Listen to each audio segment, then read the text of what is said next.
Journey to the Center of the Earth.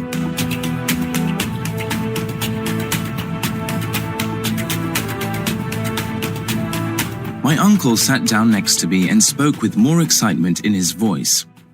Axel, we found an underground sea.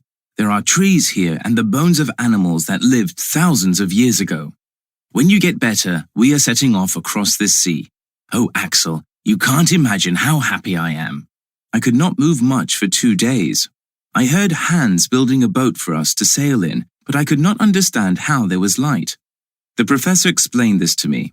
It is a mystery, like so many things, but it is something like electricity coming from the heat of these rocks. We are inside something like a giant cave. The top of it is a few miles high. There are even clouds because of the water. I looked up and saw the clouds. I could not see the top of this cave, but it was difficult to believe that all of this was under the earth. When I felt strong again, I took a walk along the beach. There were shells there from a time before man walked on the earth. I saw the bones of something which looked like a huge elephant. I thought, can things live under the earth? Are there any animals alive down here? The boat was ready and we were ready to sail. We left the beach and a strong wind pushed us quickly out to sea. After a few hours on this strange sea, Hans tied the pickaxe to a rope and threw it into the water. The professor wanted to know how deep the sea was. It never touched the bottom. When Hans pulled it back into the boat, its metal head looked different. There were large marks on it.